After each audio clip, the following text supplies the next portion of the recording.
There's a small sticker on your medicine cabinet with an ugly green face on it. It's there because somewhere, at some point, a child reached for the wrong bottle. Every safety cap, every warning label, every poison control hotline exists for one reason: to keep something dangerous away from a human body. Now picture the opposite. Picture a person crouched by a fire, 60,000 years ago, working a plant bulb between their hands, trying to make it more dangerous. Not by accident, on purpose. They succeeded. And if they'd gotten the recipe wrong, one of your ancestors might not have lived long enough to have children. Which means, if you're hearing this, somebody got it right. For most of human history, poison wasn't something to avoid. It was something to build. And by the end of this, you'll understand why archaeologists say that building it required a kind of thinking almost no other animal on Earth is capable of. For roughly 300,000 years, your ancestors weren't just hunting with sharp sticks. They were hunting with chemistry. In 2026, researchers at Stockholm University and the University of Johannesburg examined 5 quartz arrowheads from a site called Umhladazana Rock Shelter in South Africa. The arrowheads were 60,000 years old, and on them, they found chemical residue from a plant called Boopphone disticha, an onion-like bulb known today, appropriately, as the Bushman's poison bulb. This is now the oldest direct evidence of poison use by humans anywhere on the planet. But here's what should stop you. 60,000 years ago is more than 10 times older than the pyramids. Before agriculture, before villages, before most of what you'd call civilization. And someone had already worked out that you could take a plant that makes you sick, concentrate it, and turn it into a weapon. That's not an accident. That's a recipe. Here's where it gets uncomfortable. To make a poison potent enough to bring down an animal many times your size, you have to handle a substance that can also kill you. There's no gap between medicine and murder in the plant's own chemistry, only in how carefully you keep it off your own skin while you're grinding it, crushing it, mixing it into paste, hours from the nearest camp. One slip, one open cut on your hand. That's it. Lead researcher Marlise Lombard has a theory about how anyone discovered this in the first place. Her guess: someone ate the bulb, got violently sick, or died, and somebody else was paying attention. That's the entire discovery process. Trial, error, grief. Then, eventually, a use for it. And this wasn't a one-time invention. Archaeologists have found it again and again at different sites, thousands of years apart, which means it wasn't luck. It was knowledge, and it got passed down. At a site called Border Cave, also in South Africa, researcher Lynn Wadley and her team examined a wooden applicator stick, roughly 24,000 years old. On it, ricinoleic acid, a breakdown product of ricin, the same deadly compound found in castor beans, one of the most toxic plants on the continent. Someone had processed castor bean into a paste and kept the stick just to apply it, like a prehistoric paintbrush, except the paint kills. Then it happened again, and this time it got more advanced. At Kruger Cave, in the Magaliesberg Mountains, an antelope thigh bone was pulled from the ground back in 1983, with 3 broken bone arrowhead tips still lodged inside it. In 2022, researcher Justin Bradfield and his team ran it through a scanner that builds a 3D X-ray image layer by layer, then tested the residue chemically.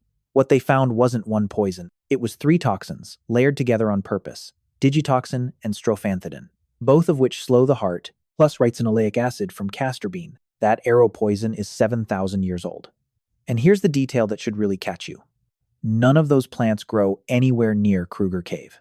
Which means someone, 7,000 years before writing existed, was either walking long distances to collect specific toxic plants or trading for them with people who had. So picture what this actually looked like. A person crouches near the fire, working 2 or 3 plant substances into one paste on a flat stone. Their hands are wrapped or held carefully away from every cut and scrape, because the same paste that's about to go on the arrowhead is the paste that could kill them just as easily. They're not guessing. They know which bulb causes vomiting, which bean causes seizures, which combination slows a heart down instead of stopping it outright, because a fast-acting poison wears off before the animal drops, and a slow one lets the meat spoil before anyone catches up to it. There's a window. They know the window, and they built the poison to hit it. This isn't trial and error anymore. This is engineering. Here's the twist that researchers keep coming back to. Poisoned arrows don't work like poison in a movie. The animal doesn't collapse on the spot. It runs. It can run for hours before the toxin finally slows its heart enough to bring it down. Which means whoever shot that arrow had to track a wounded, living animal across unfamiliar ground for hours, sometimes into the next day, trusting that a chemical reaction they couldn't see was working the entire time. Lead researcher Sven Isaacson put it simply: understanding that something you do now will cause an effect hours later on a creature you can no longer see requires cause and effect thinking and the ability to anticipate a delayed result. That's not just tool use, that's forecasting the future. No lion does this, no wolf pack does this. Every other predator on this planet relies on speed, strength, or numbers, something that works in the moment.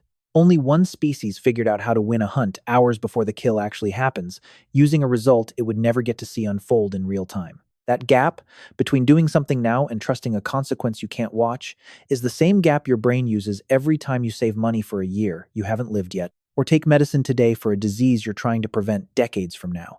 Your ancestors were already running that software 60,000 years ago. They just ran it with a poison bulb instead of a retirement account. And it wasn't only happening in southern Africa. In the Kalahari today, sand hunters still use a version of this not with plants alone, but with the larva of a beetle called Diamphidia, squeezed for a paste toxic enough to kill an eland or a giraffe, often blended with plant resin, just to make it stick to the arrowhead. The shot itself is almost gentle. Then, the real work begins. A hunter can spend an entire day, sometimes two, following hoofprints and blood across open ground, reading the animal's slowing stride the way you'd read a clock, until it finally goes down. Thousands of kilometers away, in the Amazon, indigenous groups were doing something structurally identical with completely different ingredients, boiling down strychnose vines and chondrodendron bark into curare, a poison precise enough to paralyze an animal's muscles without stopping its heart. The recipe was guarded like a family secret and passed down for generations because getting it wrong meant a wasted hunt or a wasted life. Different continents, different plants, different animals. The exact same idea, invented independently, over and over. And here's a detail that sounds like it shouldn't be true. The meat from an animal killed this way is completely safe to eat. Curare is a large, heavily charged molecule that can't cross the lining of your stomach. It only works if it gets straight into the bloodstream through a wound. Swallow it, and it does nothing at all. Which means whoever engineered this wasn't just building something lethal, they were building something that killed the animal without ever touching the food. That's not a lucky side effect. Across cultures, hunters seem to have understood exactly where the line was. Here's the part that should really sit with you. Curare didn't stay a hunting poison. Centuries later, doctors isolated that same muscle-paralyzing compound and turned it into a foundation of modern anesthesia, the drug that keeps your muscles still on an operating table while surgeons work. The poison built to kill quietly, from a distance, without a struggle, became the reason modern surgery is survivable at all.